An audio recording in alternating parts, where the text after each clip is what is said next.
So, I went to go see Oculus. It's directed by Mike Flanagan, who brought us Absentia, and it stars Karen Gillan, Brenton Thwaites, Annalise Basso, Garrett Ryan, Katie Sackhoff, and Rory Cochrane. And, yeah, that movie's creepy. Just a bit creepy. Now, I'm not going to claim that Oculus is the scariest movie that I've ever seen, because quite simply it's just not. It does, however, really do its best to give you everything solely through atmosphere and suspense, as opposed to falling prey to what so many films do lately, which is just rely on those cheap jump scares and gross-out scenes for its horror. It does have a couple gross-out scenes, like eating glass and ripping out fingernails, but for the most part, that fantastic, creeped-out, unpleasant feeling that you're going to get from the film is just from atmosphere and suspense. So what I really enjoyed about Oculus was the presentation. You have two parallel stories going on, both about the same brother and sister and how this evil, demonic mirror affects their lives. In one, they're children and they're dealing with their parents kinda being corrupted by this mirror and turning on each other and on the children themselves.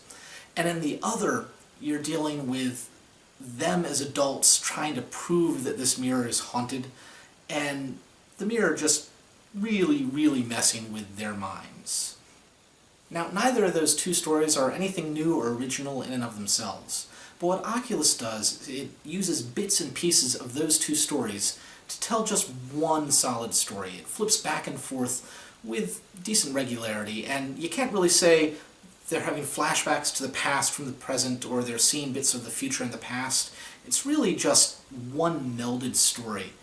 And towards the end, it really meshes together. The stories bleed into each other, so you have the adults talking to the children, and the children talking to the adults, and it gets to be this weird, surreal, creepy experience.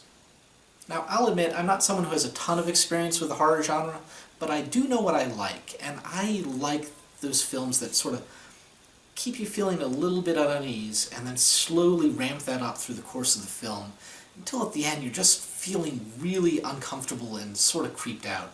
This movie managed that with me, and by the time I got home, it was almost one of those things where, you kind of wanted to cover the mirrors when you got home, just to be sure.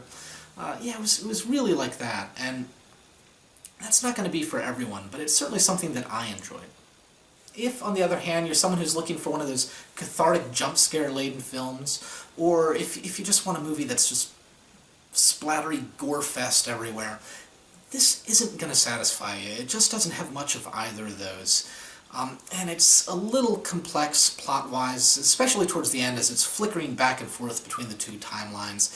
A couple of the people, as I was leaving the theaters, remarked that they were a little confused by the end. It didn't bother me so much, but that might be a problem you'd run into. In any case, if you saw the film and you enjoyed it, or even if you didn't, please let me know. And until next time, folks, enjoy film.